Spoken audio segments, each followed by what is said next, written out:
बिस्मिल्लाहिर्रहमानिर्रहीम। अस्सलामुअलैकुम नाजरीन, HR न्यूज़ से मैं हूं हाफिज़ असदुर्रहमान। इस वक्त मैं डिस्ट्रिक्ट सियालकोट में मौजूद हूं और डिस्ट्रिक्ट सियालकोट के जो मुख्तलिफ गाँव हैं उनकी आबी सूरत मैं आप लोगों के साथ शेयर कर रहा हूं।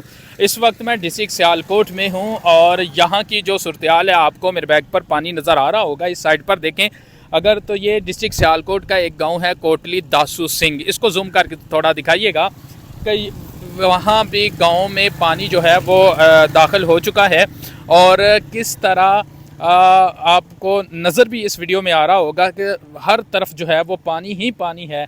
और जो पानी इतनी जो है मिकदार में है, इतना ज़्यादा मिकदार में है, आप लोग देख सकते हैं कि हर तरफ हमें जो है ना वो पानी भी नज़र आ रहा है। वो सामने थोड़ा जूम करके दिखाइए कि इंतज़ामिया के जो कुछ अहलकार हैं वो भी हमें नज़र आ रहे हैं और एक कश्ती जो है वो भी हमें नज़र आ रही है।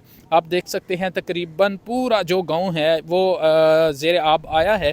और इसके अलावा आप इस तरफ अगर आए मेरी, तो इस तरफ भी ये कुछ गांव हैं, गिल्ला चक है और इस तरह कुछ और गांव हैं, वो भी हम आपको दिखा देते हैं कि वो भी इस वक्त मुकम्मल तौर पर ज़ेर आब हैं। और सड़क की जो कंडीशन है, इसके अलावा आप देख रहे हैं कि दूर दूर तक हर तरफ जो है जो सैलाबी सूरत हाल है वो आप देख रहे हैं, हर तरफ पानी ही पानी है। ये डिस्ट्रिक्ट सियालकोट के जो मुख्तलिफ गाँव हैं उनका हम विज़िट करके आप लोगों के साथ वीडियो शेयर कर रहे हैं। मज़ीद वीडियो लेके आपके सामने दोबारा हाज़िर होंगे, तब तक इजाज़त दीजिए। अल्लाह हाफ़िज़।